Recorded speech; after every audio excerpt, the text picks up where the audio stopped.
Petit ange, Belmondo, voilà, Belmondo, moi j'adorais, quand j'étais gamin j'ai vu pas mal de films de Belmondo à la télé, et encore maintenant je peux regarder un film sans aucun problème, je trouve ça absolument fabuleux. Le meilleur d'entre nous a quittés, et c'est malheureusement bien triste, fallait bien que ça arrive de toute façon à un moment.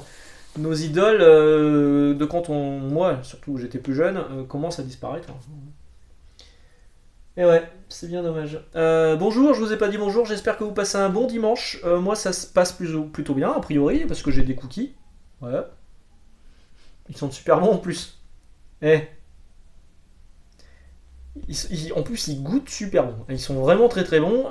Margot est hyper balèze pour ça. Qu'est-ce que je voulais vous dire? Je pense faire une vidéo assez courte, mais en fait, peut-être que ça va durer quand même 20 minutes, comme d'habitude. Aujourd'hui, on va parler un petit peu de jeux vidéo, parce qu'il y a eu une conférence PlayStation cette semaine pour nous annoncer ce qui va arriver dans les mois et surtout dans les années à venir sur PS5.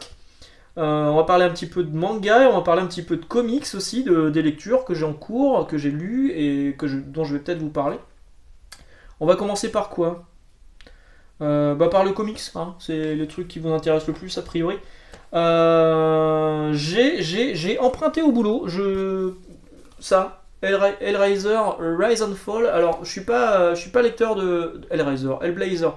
Je suis pas lecteur de Hellblazer, je suis pas lecteur de John Constantine, je suis pas méga fan du personnage, je le trouve plutôt cool, mais j'achèterai pas un comic sur le nom de John Constantine. Mais j'ai vu passer ça au boulot, c'est un DC Black Label, donc une histoire complète hors continuité. C'est scénarisé par Tom Taylor, donc une Injustice et Deceased et d'autres choses, et c'est dessiné par Derek Robertson, qu'on connaît surtout en France pour son travail sur The Boys. Je l'ai feuilleté rapidement, j'ai trouvé plutôt joli. Ah ouais, alors. C'est un peu le problème sur certains titres urbains en ce moment. Ça craque. Ça craque, mais ça le fait qu'au premier feuilletage, hein, donc pas tellement d'inquiétude à avoir là-dessus. C'est les pages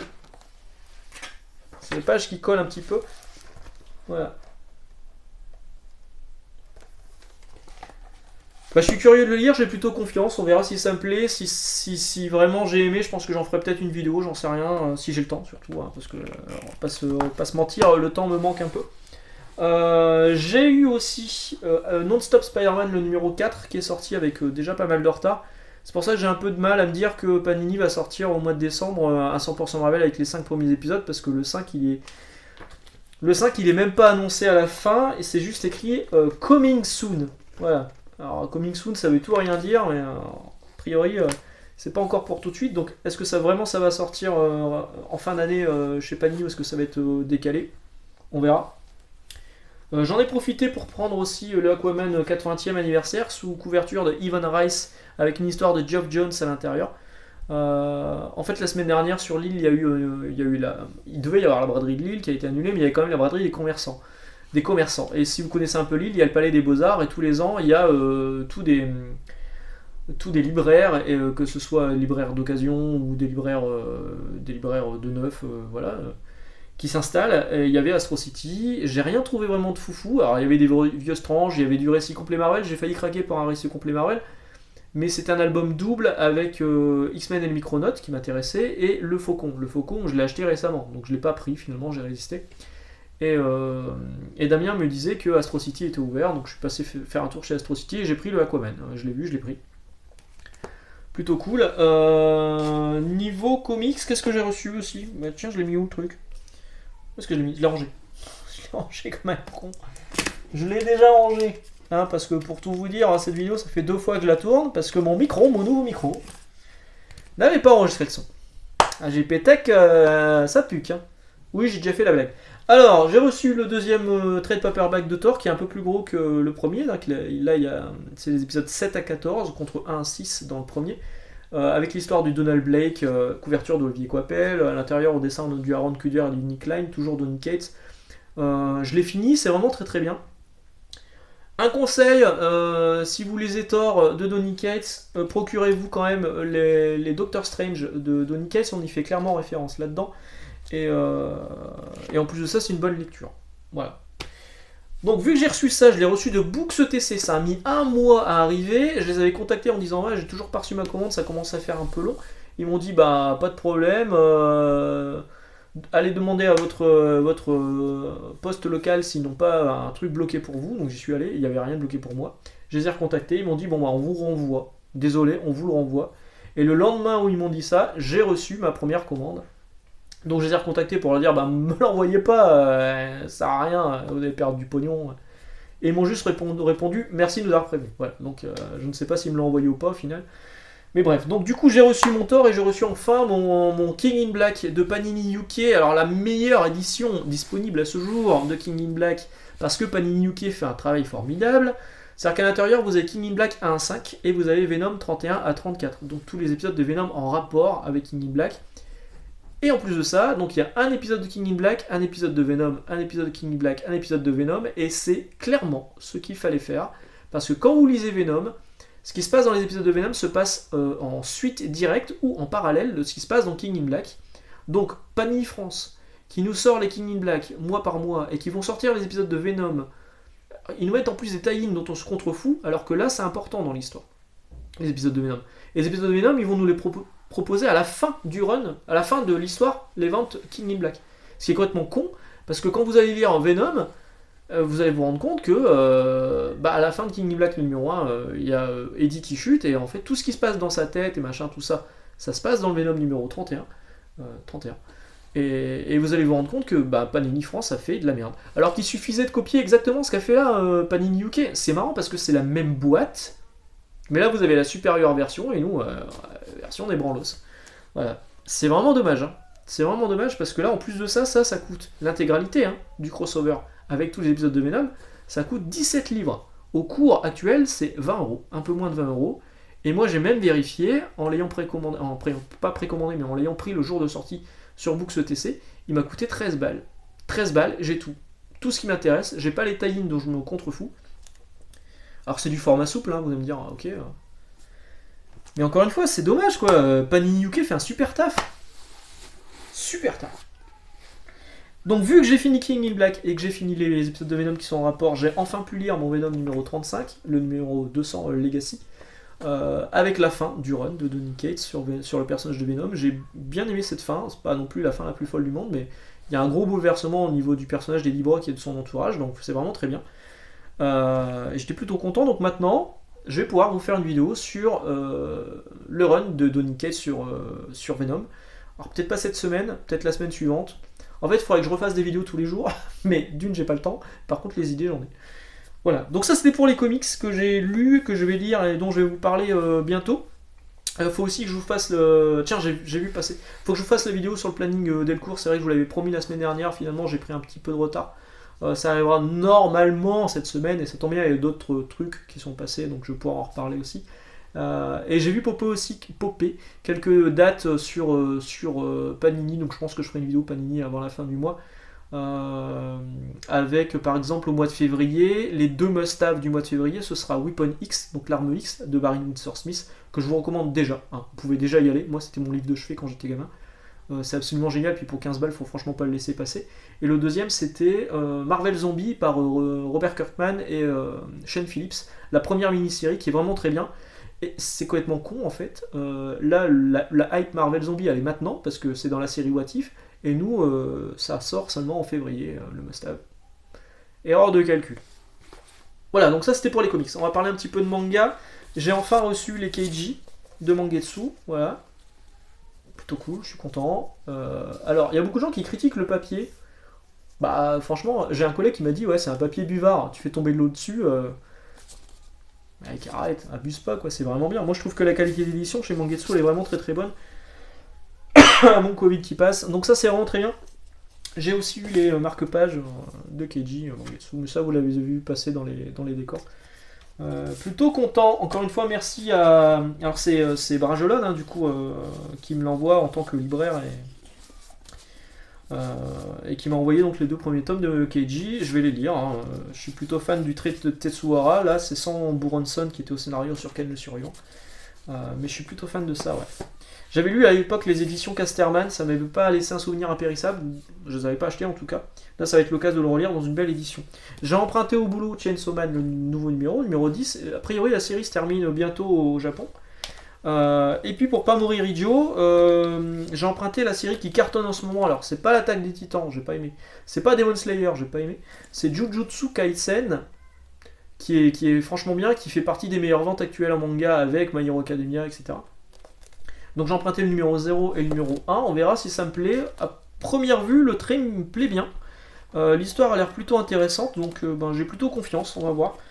Et voilà, on va voir ce que ça donne. On va parler jeux vidéo maintenant, donc pour les gens qui ne sont pas intéressés par les jeux vidéo, vous pouvez couper la vidéo. Alex, mon camarade Alex, je vais parler jeux vidéo, je sais qu'il regarde mes vidéos tous les dimanches, et que dans l'espoir que je parle un peu de jeux vidéo, c'est aujourd'hui, je vais en parler là maintenant.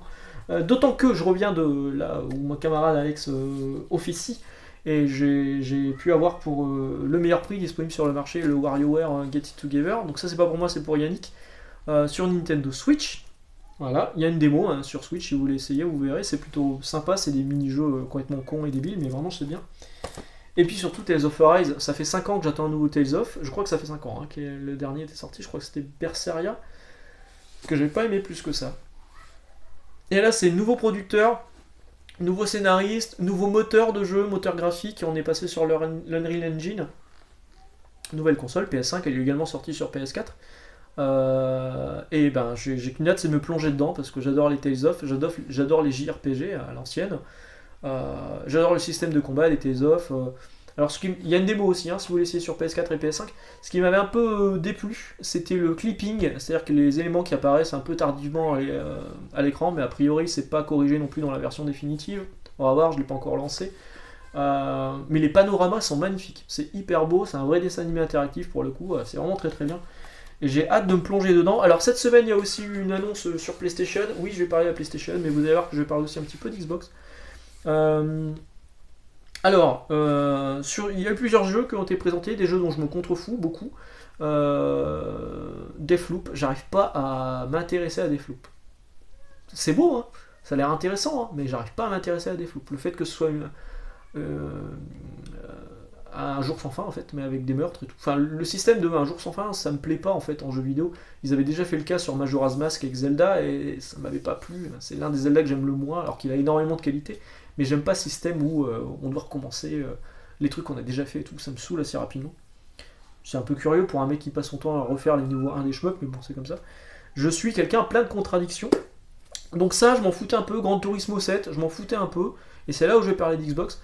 Parce que Gran Turismo, ok, c'est joli, mais j'ai dit à Yannick, parce qu'on parlait en même temps pendant la conférence, c'est comme d'habitude, en fait, Gran Turismo, c'est beau dans les replays, mais dans le jeu en tant que tel, c'est pas si beau. Et c'est surtout moins beau que Forza. Voilà. Et moi, Forza, si un jour je rachète une console Xbox, à savoir la Series X, ça c'est vraiment pour Forza, parce que les Forza, ils sont hyper jouables, ils sont hyper classe, les musiques, elles démontent, enfin, Forza, c'est pour moi le meilleur jeu de bagnole, avec Ridge Racer, mais ça, il n'y en a plus. Et Gran Turismo, ça m'en touche une sans faire bouger l'autre, comme on dit dans le 62 et ailleurs. Et ouais, voilà. Après, peut-être que dans 6 mois, quand il va sortir, il sort au mois de mars, je vais me l'acheter parce que j'aurai la dalle vu qu'il n'y a rien qui sort. Hein, mais bon, là, aujourd'hui... D'ailleurs, ce qui est triste, ils ont présenté plein de jeux, et il n'y a rien qui sort pour la fin d'année en grosse exclu PS5, enfin, je crois. Hein. Si ce n'est un Alan Wake remaster, mais qui sort également ailleurs, et en plus de ça, moi, Alan Wake, je l'avais sur Xbox 360, j'y ai rejoué un petit peu sur Xbox One, et ça m'emporte pas, ça m'intéresse pas des masses, donc je m'en fous un peu. Mais par contre, il y a quand même des grosses cartouches qui ont été présentées, notamment une paire de jeux faits par Insomniac Games, donc Insomniac c'est Spider-Man et Ratchet & Clank, et ils ont présenté Wolverine. Putain, j'ai vu le truc, j'ai vu le bar, je fais oh là là, il se passe un truc là. J'ai vu le mec accoudé au bar, je fais ok, c'est Wolverine. C'est bon, c'est vendu, j'achète direct. Pas de date. Putain. Et juste après, il nous présente qui? Spider-Man. Alors, Spider-Man numéro 2 avec Miles Morales, Peter Parker et Venom. Il faut bien surfer sur la vague. Et là, par contre, il y avait une date avec juste un 2023. Et encore, je sens arriver la rentrée, voire la fin d'année 2023. Putain, la console, elle aura déjà... là, elle a 1 an, 2 ans... Elle aura 3 ans. On sera à la moitié de vie de la console, quoi. Super. Donc ça, je suis hypé, je suis chaud pour ces jeux-là. Mais à chaque fois qu'il présentait un jeu, je disais à Yannick, ouais, j'espère que ça sort la semaine prochaine. Bah non, il y avait rien, rien. Et cette fin d'année, j'en ai connu des lancements de consoles, mais une fin d'année comme ça où il n'y a rien, il n'y a pas de grosse cartouche pour justifier l'achat d'une console. Voilà. On en parlera bientôt. Après, en même temps, Sony, il pose les consoles dans le rayon, 500 balles, boum, ça part. On en parlera bientôt avec Yannick. Je pense qu'on va faire une vidéo bilan, vu qu'on est tous les deux possesseurs d'une PS5. On fera une vidéo bilan sur cette première année de vie de la console et de la Xbox Series. Je vois déjà les gens chanchons qui vont dire ouais, toi pas de Xbox Series, n'en parle pas. Déjà, j'en parle si je veux. Et de deux, je pense que j'ai suffisamment de recul pour dire ce qui me plaît, ce qui me plaît pas chez un constructeur, chez un autre. Voilà. Donc, ils ont présenté d'autres jeux. Un jeu qui s'appelle Project Eve. Alors, pas Yves des Tombes, Yves Calvi ou Yves. Alors, Yves des Tombes, quoi, c'est pas. Yves Calvi, c'est une private joke. Coucou Aurélie. Yves Calvi ou Yves Régnier, hein, le livre le plus connu que je connais, c'est Project Eve, Eve comme Adam et Eve. C'est un jeu coréen, on dirait un Bayonetta coréen, avec une nana plutôt sexy, et les décors étaient magnifiques. Les Coréens sont balèzes pour ça. Il y a pareil un jeu qui a été présenté avec un homme singe, là, ça démonte au niveau du graphisme, franchement ils sont hyper balèzes pour ça. Et ça j'étais plutôt chaud. Pareil, pas de date de sortie. Bon, ok. Ils ont présenté Forsaken, alors je sais plus si c'est Forsaken ou Forspoken, je suis plus très sûr, c'est un jeu Square Enix. La première présentation, j'avais trouvé ça plutôt joli, c'est toujours aussi beau, sauf qu'entre temps, ils ont embauché des vrais acteurs pour la motion capture et pour la modélisation des visages. Est-ce que c'était vraiment bien nécessaire? Sur Project Eve, on voit que c'est un style d'inspiration, c'est asiatique, hein, donc c'est vraiment inspiré par le manga et tout, et ça rend hyper bien. Et là, ce Forsaken, encore une fois, je me trompe peut-être encore sur le nom. Non, il y a un truc qui collait pas en fait. Il y a un truc qui collait pas au niveau du graphisme. Bon, après, il y a des chances que je le prenne quand même, hein, mais. Remarquez, je dis qu'il n'y a rien pour la fin d'année. Si, il y a Kina qui sort sur PlayStation 5, mais ces abrutis, ils le sortent même pas en physique. C'est un jeu des maths. 40 balles pour du maths, pas pour moi. Voilà, et sinon, ils ont fini la présentation. Alors, il y a plein d'autres jeux qui ont été présentés, hein, notamment un espèce de nouveau Borderland qui s'appelle Wonderland, mais moi, Borderland, j'aime pas. Et plein d'autres trucs. Mais ils ont présenté. Il n'y avait pas un truc avec un chat aussi qui avait l'air plutôt pas mal. Bah, c'était Forsaken. Et ils ont présenté God of War Ragnarok qui était hyper beau, mais c'est la suite directe du précédent et on sent un peu qu'ils sont coincés, ils sont prisonniers un peu de cette génération cross-gen, et c'est le cas aussi sur Horizon, où je pense qu'ils pourraient faire plus beau,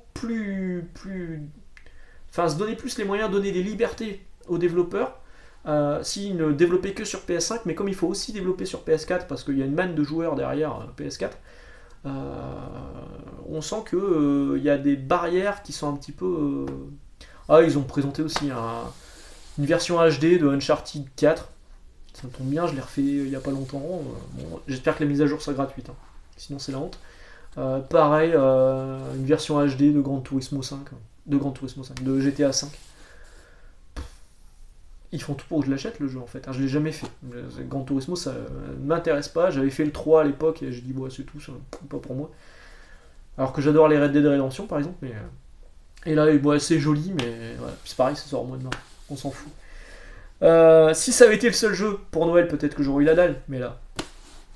Voilà. Donc, j'espère que vous passez une bonne journée. Pour ceux qui se baladent aujourd'hui sur le salon, le festival des livres d'en haut, peut-être que vous allez me croiser, on se fait un petit coucou, un petit check. Ayana, la top, j'espère que je te verrai là, ce jour-là. Excellente journée, excellente lecture, bon dimanche, et puis dites-moi, tiens, j'ai vu passer la bande-annonce de Matrix, dites-moi ce que vous en avez pensé. Steve Scross participe toujours, parce que Steve Scross, en fait, il faisait les comment on dit, il a fait les designs et tout, il a fait j'ai plus le mot en tête. Bon, il a fait les designs, voilà. Il a fait le storyboard, des précédents Matrix, et on voyait qu'il y avait une vraie influence comics dans le cadrage. Ça, c'était plutôt génial. Et là, je vois que j'ai demandé sur Twitter, et c'est Sullivan Rouault de iComics qui m'a répondu oui, il est toujours là. Il m'a répondu yes. Donc yes, a priori, c'est que c'est bon, il est toujours là. Effectivement, quand on regarde la fiche technique, il est toujours là. Et donc Steve Scross, parce que sur la bande-annonce, j'étais pas tellement convaincu, que le cadrage correspondait à ce que j'attendais de Steve Cross et de ce que je voyais sur Matrix dans les précédents films. Mais bon, là, ce que j'ai vu m'a plu quand même. Donc, puis il y a pas mal de clins d'œil aux anciens fans, aux anciens Matrix, donc aux fans du coup. Voilà, donc moi ce que vous avez pensé de la bande-annonce de Matrix, tiens, du coup, dans les commentaires. A bientôt, bonne journée et à mardi. Ciao.